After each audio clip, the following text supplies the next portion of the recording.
mà ngay nâng khơi khi dân còn bánh xong skin xong ai nhóm trai mình tên tại đại sao thì nhóm mình bạch ai khi dân trắng ngày nâng nhóm tranh với tàu p đặc biệt và đào là khăn một cho mà lại trắng cùng hên tầm bốn khi dân con tầm miên google các bạn trông các bạn này bây giờ cho châu tới từng pi nâng mấy nay các bạn này hay khi dân vai à so tam và hai màu nè rồi beta server đó tập mặc khi dân cho châu khi dân nâng khơi tầm bốn cái nó lơ nó ngay nè beta server lơ cái nó khi dân cho châu nâng máu hay trang với tơ nè và tập cho hai bên đừng chạy đi mau hai khi dân còn tại ô cho từ cam tới khi dân đừng khơi biệt hạ đồ thu download pack ấy khi dân còn được cho hai mơ và đi chỉ cam với tư cái lại những cái nhóm cắt trao bắt đầu sẽ đợi mơ ở bây giờ hay khi dân còn được cho download mau hay về đừng tranh ao vậy nè về tranh ngàn tên po kill nè khi dân còn được cho down tới cái v2 hay nhưng mà down tới là sai nhóm lọc down mà đó này chẳng nhưng mà down tiệt tệ chẳng khi dân còn down hay install mà cái chỉ cần này rồi còn topពីគ្នាយើងបាន download free file នឹងមកហើយគ្នាយើងcònទៅចាត់ចូលវាមកហើយតបមកគ្នាយើងនឹងចូលទៅដល់ game មកវាហើយទៅវាដូចតែ game នឹងធម្មតាទេ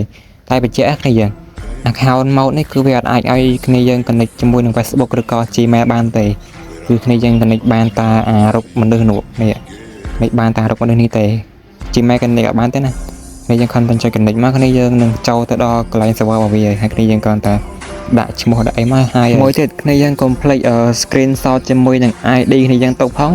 ដើម្បីយក ID គ្នាយើងដែលបានបង្កើត account ហ្នឹងយកទៅបំពេញក្នុង server របស់វាដើម្បីគ្នាយើងអាចចូលលេងបានអញ្ចឹងដល់មកគ្នាយើងគាត់ទៅចូលទៅកាន់ Google តែមកគ្នាយើងយកពាក្យថា unlock beta server នេះមកគ្នាយើងរើសយកឥឡូវមក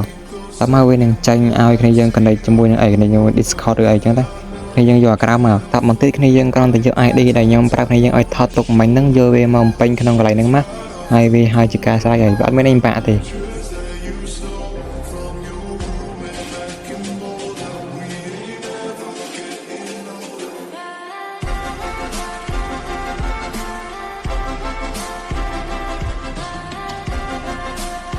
សូមបញ្ជាក់ប្រាប់គ្នាយើងថាអញ្ចេះកន្លែងនាទីនេះ